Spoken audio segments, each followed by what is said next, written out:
Welcome to Moment of Truth with Amy Chen Mills, where we present clear thinking on confusing topics in challenging times.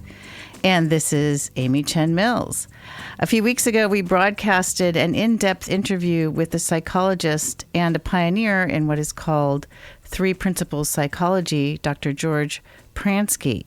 You may have learned from that show about my long history with the spiritual psychology called the Three Principles, which I have been a student and teacher of for 30-odd years now. As you may also know, I have a journalism background and an activism background, and I have been interested in these last, I'd say, 10 years in the intersection of our inner worlds and the outer world.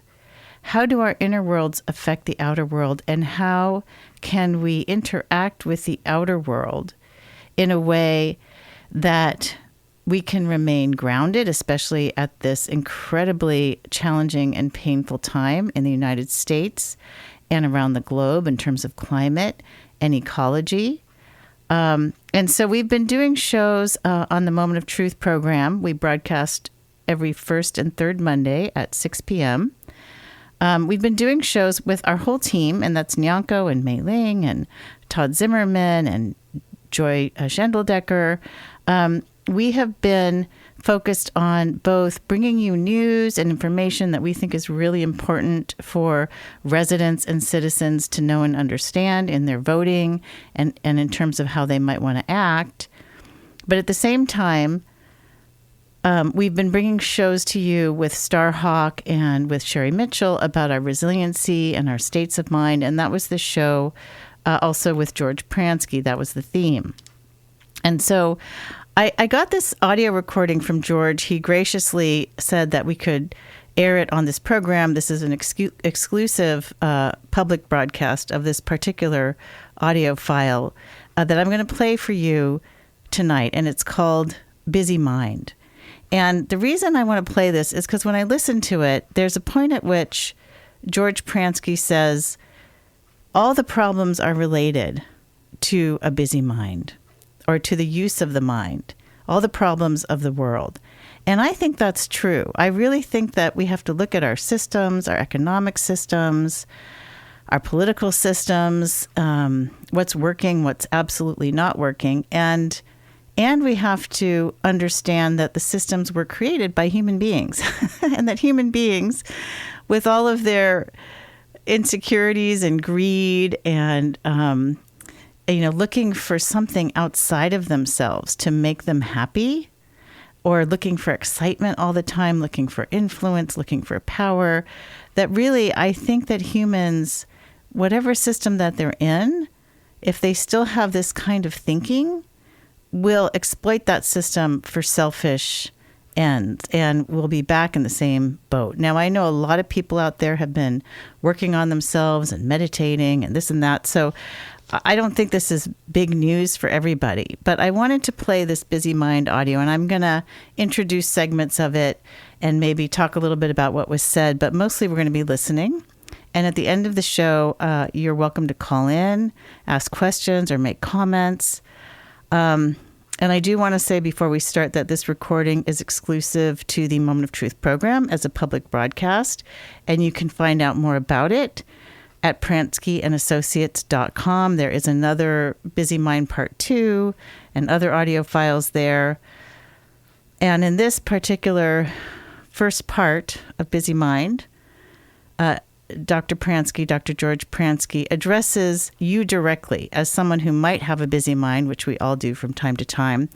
And so I'm going to tell you that one of his caveats before you listen to the recording is he speaks slowly, and that's on purpose, to slow the mind down.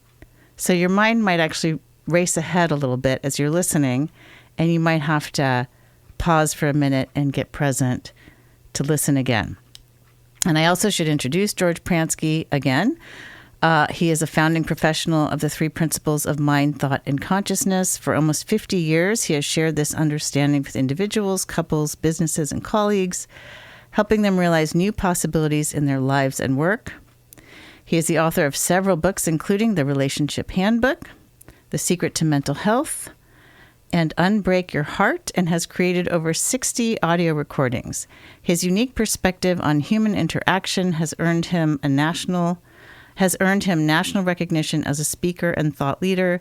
He is co-founder, along with his wife Linda, of Pransky and Associates, and a member of the executive committee of the Three Principles Global Community. So let's get started with part one of A Busy Mind. But people who think too much, by and large, they don't see themselves as having a problem. They see themselves as responding to the pace of their life. They see themselves as doing the thinking that's necessary. Sometimes they even take pride in their ability to keep a lot of balls up in the air at the same time. They call themselves efficient and getting a lot done during a day, and able to accomplish a lot. So that not only do people with busy minds not see it as a problem, they most often see it as an asset. In fact, they would say, the reason that I'm the success I am today is because I'm able to do so much in so little time and do so many things at a time and all that. Now, the first thing you have to understand, if you're plagued by the busy mind, is that it's bad for you. Even if you get a lot done and everybody says you're a wonderful achiever in life, it's still not good for you. And let me tell you how you know you have too busy a mind and how it hurts you. First of all, you're going to have trouble sleeping. Okay? You're gonna, a lot of times, either you'll have to read books or watch television or calm your mind down in some way before you go to bed. A lot of people with busy minds will go home and have a couple of drinks in order to slow their minds down. Some people will just go, and then just drop off like they've been knocked out. But you don't have a natural, relaxed sleeping cycle. And then when you get to sleep, your mind will be going a mile a minute and you won't feel rested in the morning. If it gets bad enough, you'll wake up in the middle of the night. Another thing that tells you got too busy a mind is if you can't relax. Mental relaxation is super important to people. You got to be able to relax your mind. We know you have to relax your body. If I told you I knew someone that never slept, you'd say, oh, that poor person, that's a terrible thing. Well, your mind needs to sleep too. Your nervous system needs to sleep. And as long as your mind is active, overly active, you're not going to be able to relax it. And the stress just builds up. Now, people with overactive minds hate things that would relax their mind. Like, for instance, you take someone with an overactive mind, the last thing in the world they'd want to do is lie on a beach. Just relax, nothing on their mind. The last thing they'd want to do is go shopping, or sit in traffic, or wait in line. Anything that requires them to relax their mind, have nothing on their mind, and let their mind kind of graze and just lounge around, they hate. So you can see there's a problem there, because that's good for you. It's good for you to let your mind lounge around and graze and relax and swing free. That's really good for you. And if that's not part of your life, then you got a problem. See? If you have to have your mind engaged at every moment, you got a problem. Now, here's the kind of problem you have. It's the kind of problem of having a car and running it 10 miles an hour over the speed limit. It's not that the car is not capable of going 10, not the speed limit, but the ideal cruising speed. Cars have these ideal cruising speeds. If you go faster than the ideal cruising speed in the car wasn't meant to run at that speed. And every part in the car is under pressure. Well, your mind was not meant to be overloaded by too much thought. And when you do that, you put tension on put stress on the nervous system. You put stress on your moods. You'll have really sharp mood swings. And then, in addition, if you don't have time, if you don't have a relaxed times when your mind can just unwind and release the stress, that stress just builds up and makes the condition worse. Ultimately, you're going to have heart attacks. You're going to have high blood pressure. You're going to have, difficulty sleeping. You're going to have back pain. Your back will go out on you. Your entire system will give you messages that you've got to relax. You've got to relax your mind. Okay, I don't want to go on too long about the problem because we all know what the problem is. So let me talk about how people with busy minds get so that they can relax and so that their minds run at a proper pace. The first step is to see it as not good, to see it as a problem, if you will. So first step is, which I hope you've accomplished already in this tape, is, yes, I see what the man is saying. I have to learn to operate my mind at a sane pace. I see that. That's the first step. The second step is to understand that there is a sane pace built into human beings. That we have it in us to have a sane pace. There's a healthy way of thinking where our thinking is diffuse, is relaxed, and is one thought at a time. You see this in young children. They have very relaxed and very creative thinking. Okay, so we have that in us. When our mind is overactive, all that's happening is we're overriding this sane, natural, relaxed pace.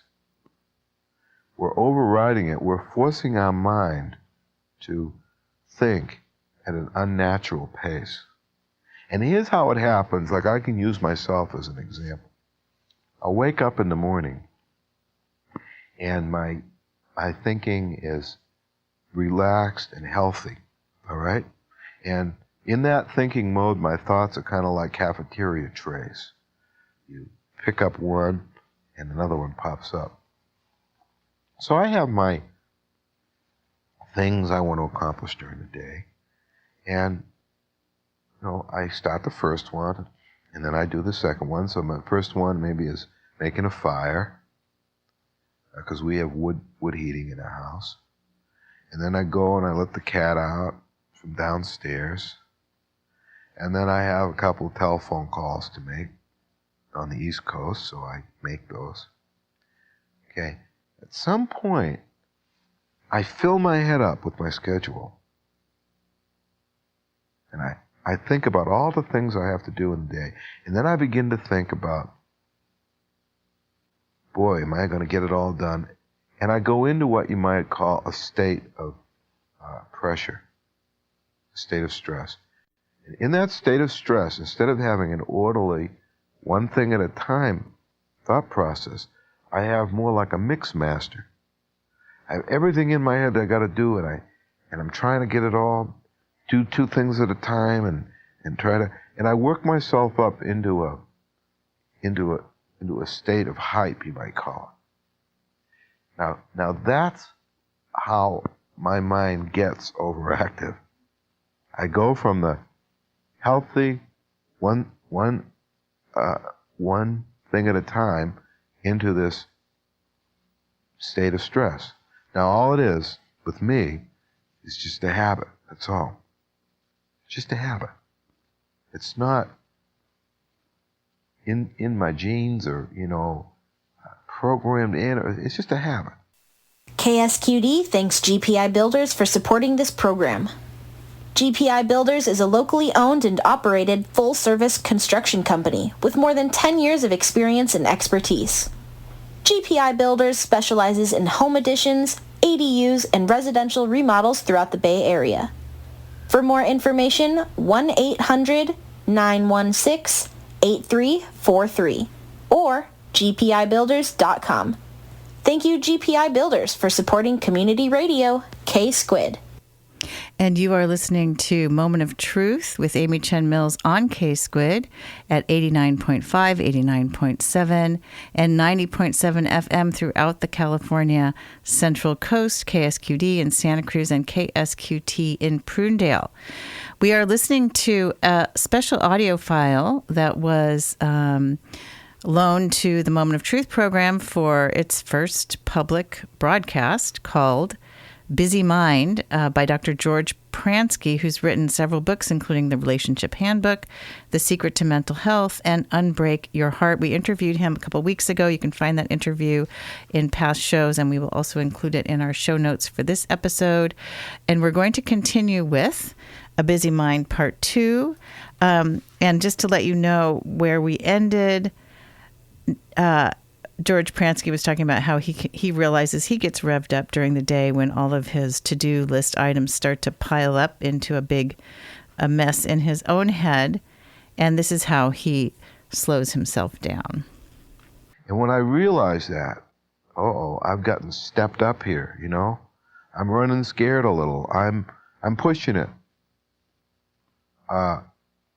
It usually calms me back down, and then I'm at that other pace. Now, the good thing about it is a person can be very productive and do 100 different things in a day, as long as they do them one at a time, keep their aplomb, keep their bearings, take it one thing at a time, put all their attention and energy into that one thing. They will get through their day. Now, that person would be very, very efficient. You get into that mix master thinking, it takes all your efficiency away because you make little mistakes. I'll run out to the car and get into the car and I forgot my keys. I run up and get my keys and I come down, I forgot my notebook. I run up and get my notebook and there'll be something else I forgot to do. Because when your mind is filled with thoughts, there's no perspective, there's no wisdom, there's no reflection, see? It's because your mind is consumed with thoughts. Now, if you're thinking in an orderly fashion, you have reflection and things will occur to you that will help you to be efficient, that will help you to do things right.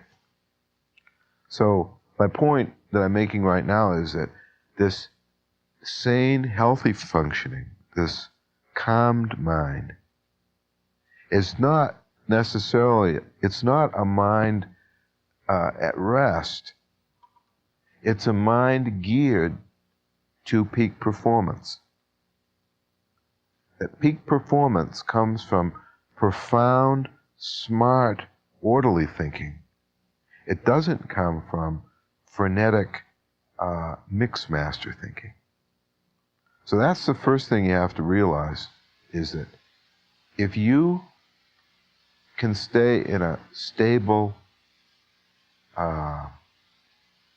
healthy state, your performance will take care of itself. Okay, now, one of the messages you'll get when you're in a healthy, orderly thinking state is, I'm getting fatigued. I'm thinking too much, or I've done too much today, or up to this point. I need to clear my mind and relax. So you go from this orderly, say, performance state into a state of relaxation. Now, you'll get that information. You'll know when you're pushing it. And when you find out that you're pushing it, you'll take a break mentally. You'll clear your head. It might be for 2 minutes to have for 5 minutes to have a cup of tea, or sit down outside and just relax. Or it may be that you take a lunch break, or it may be that you stop for the day. It depends. You'll know what to do. But you take breaks. You'll feel it. You take breaks. You know, I'll tell you how this works in practice is, if you were to check into people, say skiers, right? You went to the hospital during the ski season and talked to skiers who had broken their legs or broken their shoulders or whatever. You'd find that 90% of them did it on the late run during the day. And they would say to you, 90% of them would say, I was kind of fatigued, but I thought, well, I'll just push myself and do one more run. That's when people break their legs. If you check on the mistakes made by clerical workers, you'll find when they reached that point, when they knew they needed to take a break, clear their head, and they forced themselves to do an extra page or two, that's where all the mistakes are created. When we go on overload with an overactive mind, we're grossly inefficient. And that's when we make a mistake. So it's not smart. What's smart is to take breaks. When you feel yourself on overload, when you feel your mental activity going to an unhealthy level, an inefficient level, you clear your head and you get completely out of it, and you live in a completely different world where you have nothing on your mind, where you start getting refreshed and restored. And it may be for 5 minutes, or it may be for 2 hours. Whatever you'll know what you need. And then after you do that for a while, you'll feel the inclination to go back to work, whatever it is you're doing, and you go back and you've got that peak efficiency again. So you could call this pacing. You could say that a person has to learn that, has to live their life at a sane pace. And as soon as they go above what is called a sane pace, you have a dramatic increase in mistakes, stress, fatigue, mood swings, ability to sleep, physical health, everything. Everything turns bad on you when you go above that same pace. Everything works against you. As long as you operate at a sane pace, everything works with you. Now, there are some times when you, just for the sake of finishing up a day, or just for the sake of finishing up a particular project, intentionally go into overload and know that you're pushing yourself. And there's nothing wrong with that. But there's something wrong with it when it becomes a way of life, when it becomes a so-called normal. It doesn't make any sense in terms of performance. And it certainly doesn't make any sense in terms of you and your mental health. See, when people have a healthy thought process, they're touched by life. They have experiences touch them. So if they go outside they see the beautiful sunset, or they see children playing, or they have a thought about their mate, or they have a thought about their work, and they get touched. So they have this rich feeling, experience of life. Okay? Now, when your mind gets overactive, the level of activity keeps you from getting touched. And the image that comes to mind is a fan. When I was a kid, I used to try to put little playing cards through the fan in my room. And what would happen is a playing card would just hit the fan arms, or whatever they're called, fan blades, and come right out, see? Now, if I slowed down the fan, I could get the card right through, see? So, overactive thinking is like the fan blades. It keeps you from getting touched. It keeps life from getting to you. And the more active your mind is, the more difficult it is for you to get touched. You're so consumed with your thinking that nothing can get through to you, see? Kind of like a digestive system. When your thinking is overactive, you have a really bad digestive system. So 1 unit of experience with a good digestive system will give you 1 unit of satisfaction. Okay? But when your mind gets speeded up and you have a bad spiritual digestive system, emotional digestive system, it might take 100 units of experience to give you 1 unit of satisfaction. So life just doesn't do anything for you. And how does that leave you? Bored. If life isn't able to get to you, if things aren't going to be able to touch you, you're going to be bored. And that's how you know your mind's overactive, is you'll be bored. You will not feel satisfied by the little things in life. And what you'll be tempted to do, me too, is get more pieces of satisfaction, to eat more, and not satisfaction, more experience. You'll want to eat more experience. So instead of eating 100 pieces of experience a day and living off that and being satisfied, you go up to 1,000. And because you're only getting 1/10 as much satisfaction. This is Amy Chen Mills with Moment of Truth with Amy Chen Mills, and we are doing a special show. We've been diving into our mental, emotional, and spiritual resiliency at this time, and that was just an impulse that I had after the last election, that we're all going to need a lot of support. And I have this special audio file from Dr. George Pransky, a colleague of mine for over 30 years, who's an author of several books on a thought-based psychology. It's also a spiritual psychology called 3 Principles Psychology. And the books are The Relationship Handbook, The Secret to Mental Health, and Unbreak Your Heart. And you can find out more about George Pransky at pranskyandAssociates.com. But we are going to get back into these clips from this audio file called Busy Mind.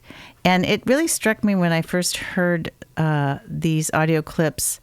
I actually listened to the whole, it's a 46-minute part 1 is what I listened to, and was touched by, because I really think that a lot of our problems, if not most of them, are related to how people use their minds and how they use their thinking and their pursuit of happiness and where they think that comes from. And so in these audio files, George Pransky is talking about how when your mind starts to get revved up and you keep going like that in life, and you never have a chance to slow down, you don't allow yourself to slow down, you don't allow yourself to get a little bored and restless and then finally kind of become present, then you actually never feel that contentment and satisfaction and fulfillment that is only a part of being present. Like you can only feel that when your mind is at rest and you're present. You're not in the future and you're not in the past. So in order to get up to 1,000... Okay, I'm going to pause because in order to get up to 1,000, he's been talking about units of experience translating into units of satisfaction. And that when we're running at a like a good pace, like an orderly pace is what he calls it, then every unit of experience we have gives us a unit of satisfaction as a metaphor. And when we are running too fast, we need more units of experience to give us satisfaction. And then that becomes sort of this endless spiral of needing more and needing more stimulation, needing more experiences.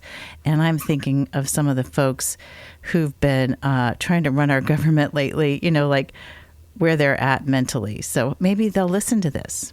You put all this stimulation in your life. You start going to night school and you start going to taking more classes and watching TV and reading the newspaper while you're watching TV and driving fast cars and maybe having an affair, anything that gives you more stimulation. See? Well, as you increase your level of stimulation, you have to think more and faster in order to keep all the balls in the air at once. That makes your digestive system even less efficient. So now, 10,000 or 1,000 pieces of experience a day doesn't give you enough satisfaction to keep you out of boredom, so you have to go up to 2,000. Okay? So you create a cycle. As you take in more stimulation, you require a more active mind. A more active mind makes you less touchable, which means you're tempted to take in more stimulation, and it creates a cycle. So today's excitement is tomorrow's boredom. You have to keep upping the ante. And this is what an active mind does. It gets you on a boredom excitement cycle. That people with overactive minds need high levels of excitement, high amperage of excitement in order to keep out of boredom. And those higher levels of excitement require more active minds, and pretty soon the person is essentially addicted to excitement. If they don't get excitement, they get bored. So the person with the overactive mind has boredom on his shoulder, chasing him all over the place. And that's you can see where that's a vicious circle. Now, the way to break that circle, to break that circuit, if you will, is to be willing to be bored, knowing that boredom is just the sound of an overactive mind. And if you can see that boredom is the sound of an overactive mind, you'll be willing to slow your mind down, just to stop mentally and say, look, I'm not going to pursue the elusive excitement, the carrot excitement. It's kind of like the rabbit that they put out in front of the dogs at the horse track. It's always that same distance away. You call the game. You say, I know this is not going to work. I'm not going to be able to get rid of my boredom by bringing in more excitement. I have to go back to a sane mental pace, go get my sanity back, get my humanity back, get my own resources back. And then what will happen is you'll be afraid of being bored, but you won't be bored. You'll just return to healthy functioning, and now you'll have a good digestive system, all kinds of satisfaction, and you won't be tempted to go out and seek excitement, stimuli. I know this is what we did with my daughters when they were growing up. They'd say, Dad, I'm bored. Be bored. Be bored for a half an hour. Because the boredom will go away. As soon as your mind slows down, the boredom will go away. And sure enough, that's what would happen.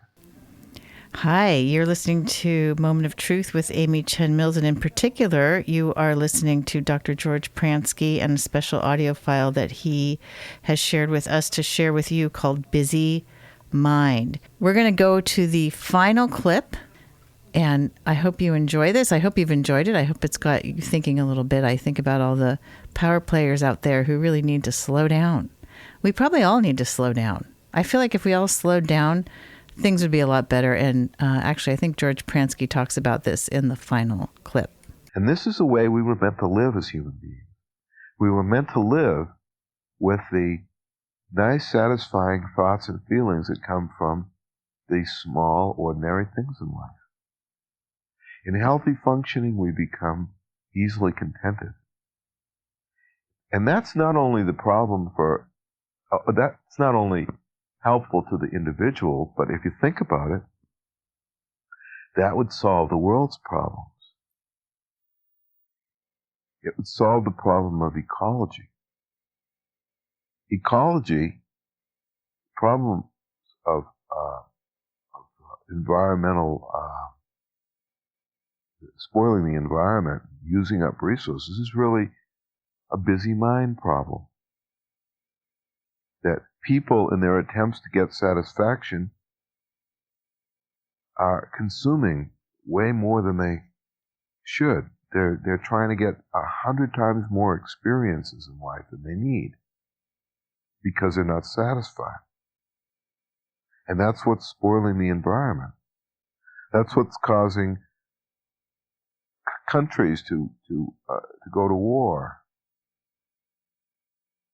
There is their attempts to outreach what they have. They're not satisfied with what they have. So they try to get more. Well, if you could take the world and lower and get people healthier so that they were more easily satisfied, so they were more easily touched by ordinary things like young children are, people wouldn't consume as much. And when they didn't consume as much, the environment would be protected. The resources would replenish faster than we use them. So in a way, the way I see it, the busy mind is the answer, or is the problem, and people learning to get back into good digestive systems is the solution. And if you could do that overnight, which could happen, all of a sudden the ecology issue would turn around. And every day that went by, the environment would get strengthened instead of depleted. So this busy mind is really the tip of the iceberg. It has implications that are very far-reaching in terms of individual health and in terms of the world. I know that when I was growing up, before I learned what I'm living and teaching now, I didn't have a clue about this. The only times I ever really relaxed was when I was sick. If I wasn't sick, I was on the go. And see, what happens is, you're on the go. Your life is what's in your mind. See, if you go into someone's house and their house is a wreck, if it's cluttered and disorderly, you can be sure that's how their mind is. So when your world outside appears to you to be frenetic and out of control, all it is in your mind. It's coming from your mind. It's like your mind is the film clip. And your life out in the world is the film clip projected on a screen.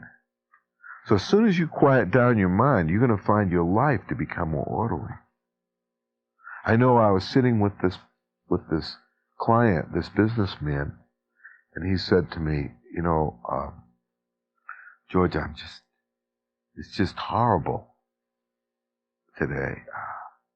I've got so much to do. I can't relax. I don't have any time for lunch or any time to take a break. It's just terrible. My schedule is so terrible.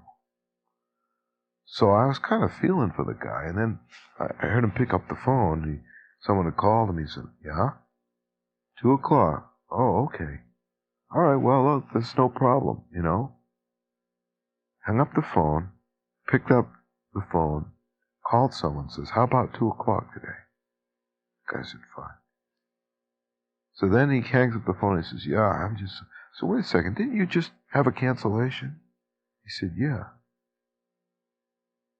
He said, but then I filled it with another. I said, well, what'd you fill it for? He said, oh, you mean I could have taken a break during that hour and a half? I said, yeah. Well, see, it's a habit. His mind works active, and he tries to keep it active. Now, as soon as he slows down his thinking, his life will get more orderly. And the thing is, he'll do things in a more profound way. It's not that he'll get less done, but he'll do it smarter. He'll find out that a lot of what he was doing was inefficient. So if you can get your thinking at a sane pace, your life will take on a sane pace. Your life isn't making you think the way you do, although it's keeping you thinking the way you do. The reason your life is the way it is because of the way you think. So slowing down the way you think will slow down the pace of your life, and it won't make you less productive. It'll make you more efficient. It'll make you wiser. You'll work smarter rather than harder. Okay, we just finished listening to a series of clips from Dr. George Pransky's audio file called Busy Mind. What George Pransky was talking about is something that I also have been learning, teaching, and sharing for 30 years. And Dr. Pransky often works with business people, as he said. So a lot of his languaging is around being productive, being at peak performance, and so on and so forth. But he did touch on moments of when your mind is slowed down and you become touched by life. And I think that's such a nice way of putting it, that you don't even need to be doing anything, right? In fact, it's often the opposite, where you're touched by life and you have this sense of gratitude for me, sometimes I'll look at like a picture on my wall or a painting, and it's like I'm seeing it for the first time. Like I haven't seen it in months and months and months, and I look at it, I'm like, oh my gosh, that is a beautiful painting. Oh my gosh, the garden is so beautiful right now in the spring. The flowers are blooming. We've just put our veggies in.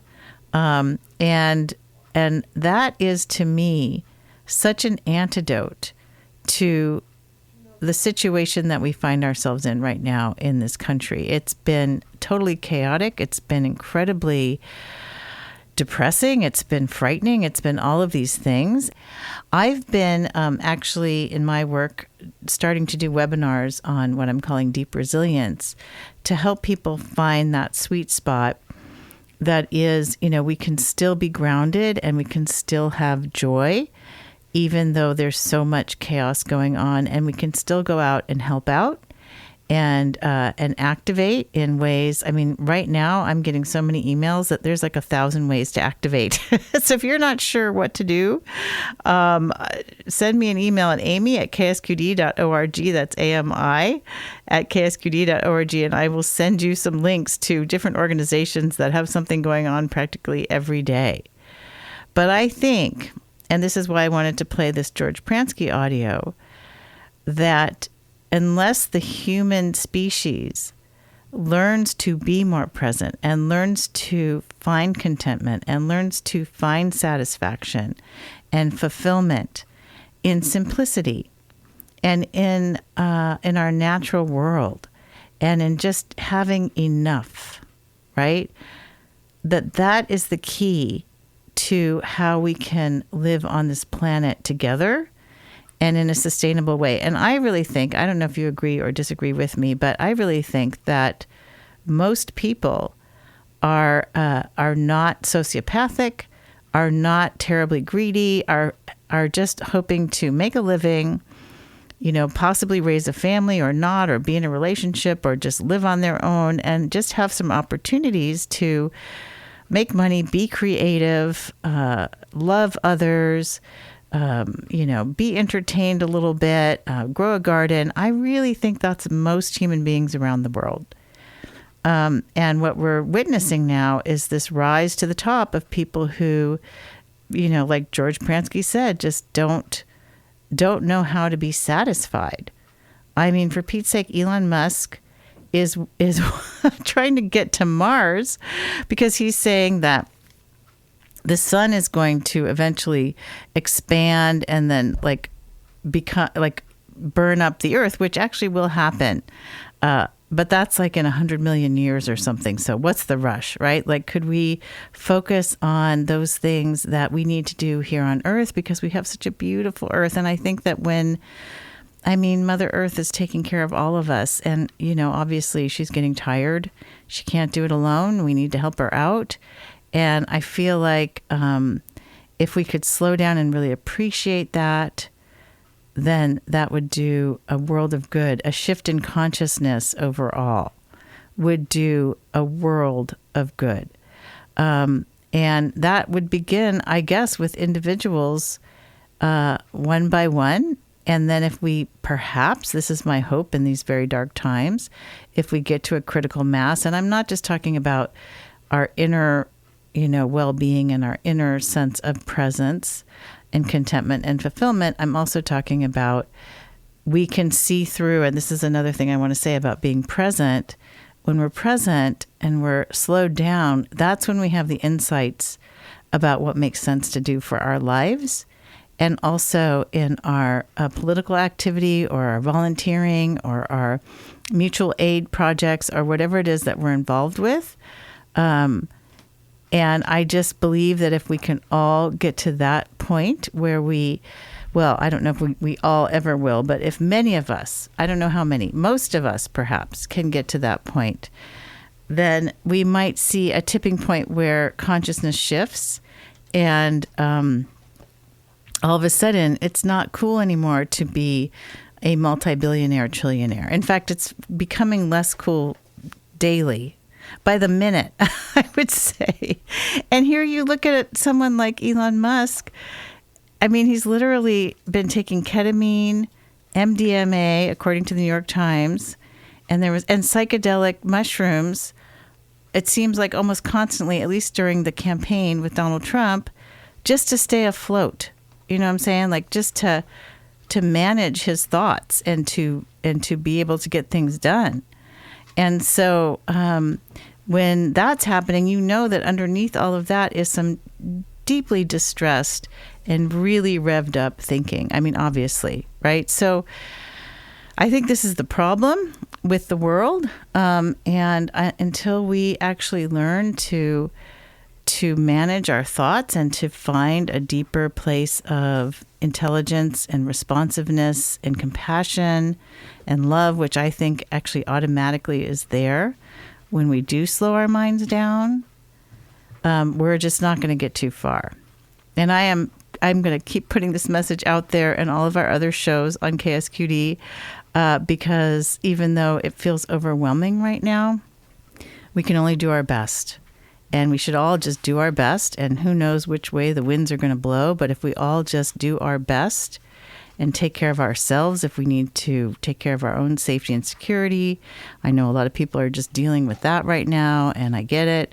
Or if we're trying to help protect others, or if we're trying to set up a mutual aid organization or whatever, if we all do our best, that's really the best we can do. And I hope that that's helpful. That's a relief to me to think, okay, well, all I can do is do my best. And I feel like that's what I'm doing without tipping over into a lot of anxiety and urgency, which is very easy to do at this time.